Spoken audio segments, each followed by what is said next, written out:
The redemption of Anakin Skywalker and the fall of the Empire represents the culmination of the original Star Wars saga.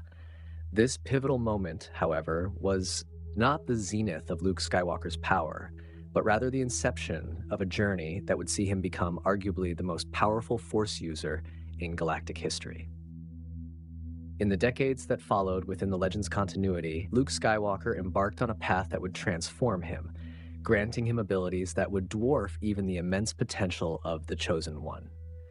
The true scope of his power after Return of the Jedi is a subject of deep exploration. In the immediate aftermath of the victory on Endor, Luke Skywalker was confronted with a profound responsibility. He was the sole remaining Jedi Knight. While his victory was significant, his formal knowledge was limited based on the fragmented teachings of Obi-Wan Kenobi and Yoda. He understood that the restoration of the Jedi Order required not merely a warrior, but a scholar. This initiated a years-long, galaxy-spanning mission. Luke's first great undertaking was not a battle against Imperial holdouts, but a quest to find and preserve the vast repository of knowledge that Emperor Palpatine had systematically sought to destroy. He journeyed to forgotten worlds, uncovered lost temples, and recovered ancient Jedi holocrons. Furthermore, his studies were not confined to Jedi teachings. He delved into the doctrines of other Force-using traditions, granting him a more holistic and complete understanding of the Force than almost any Jedi before him. This was not a simple acquisition of new abilities. It was an academic and spiritual pursuit of the fundamental nature of the Force itself, a foundation upon which his immense power would be built. This expanding repository of knowledge precipitated an unparalleled development in his martial prowess. While the original trilogy depicts a gifted but often impulsive duelist, the post-Endor Luke Skywalker evolved into a true master of the lightsaber. Through his research, he recovered the teachings of all 7 forms of lightsaber combat, integrating them into a singular, uniquely effective style. His documented skill was said to rival that of the Order's most legendary duelists, including masters such as Obi-Wan Kenobi, Mace Windu, and his own father in his prime. However, his proficiency with a lightsaber was merely one aspect of his growth. The true expansion of his power was in his connection to the Force itself, manifesting in abilities the old Jedi Order could have scarcely anticipated. A primary distinction between Luke and his father was his mastery over abilities that Anakin sought, but could never attain. Chief among them, Force healing. While Anakin's fear of loss drove him to the dark side, Luke developed an incredible proficiency in directing the Force to mend grievous wounds, in both himself and others. His telekinetic abilities underwent a similar exponential growth.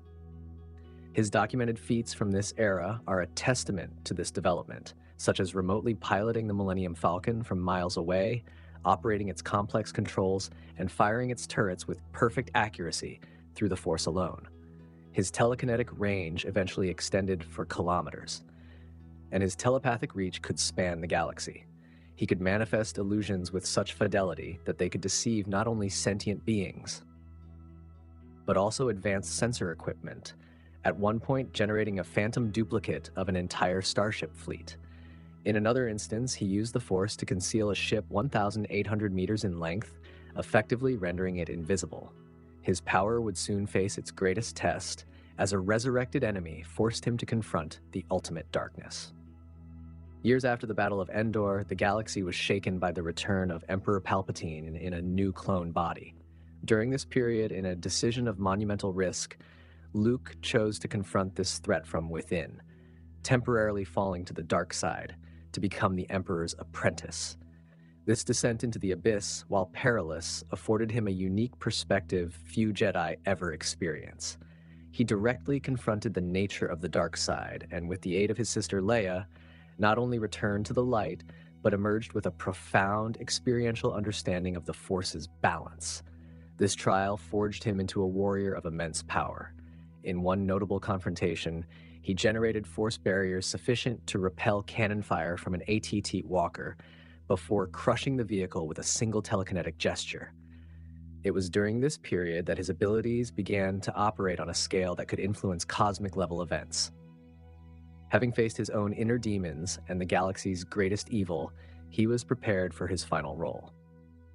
With his power and understanding of the Force now solidified, Luke Skywalker proceeded to the ultimate goal of his post-Endor journey, the re-establishment of the Jedi Order. He founded a new Jedi Academy on Yavin 4, and after a period of strife among the new generation of Jedi Masters, he was compelled to accept the title of Grandmaster, the official head of the entire Jedi Order. As Grandmaster, Luke's leadership was tested during the galaxy's most devastating conflict, the Yuuzhan Vong War. This extragalactic invasion constituted a threat on a scale the Republic had never before encountered. During this conflict, he demonstrated mastery of esoteric abilities such as Tutaminus, allowing him to absorb and redirect pure energy, including blaster bolts capable of vaporizing ship hulls. The most notable demonstration of his power from this era was his manipulation of a Dovin Basil's weaponized artificial black hole. During a critical battle, Luke used the Force to seize control of this gravitational singularity, collapsing it back upon the Yuuzhan Vong.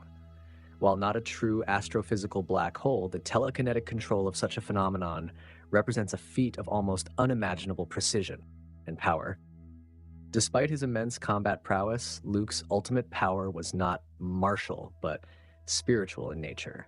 The final test of his abilities was not a physical enemy, but a metaphysical one, the ancient entity known as Abeloth. Abeloth was a being of chaos and dark side energy of such magnitude that even the primordial Mortis gods were only capable of imprisoning her. Her escape threatened the consumption of the entire galaxy. It was stated that Abeloth was 12 times more powerful than Luke, and her defeat was considered impossible for any single individual. This precipitated an alliance between Luke and his enemy, Sith Lord Darth Krayt, to confront Abeloth on a spiritual plane in a battle that transcended physical combat. Here, Luke demonstrated his ultimate mastery by achieving a state known as oneness, a complete merger of his consciousness with the Force. Furthermore, he mastered profound esoteric techniques such as mind walking, which allowed him to abandon his physical form and exist as pure consciousness, unbound by space and time.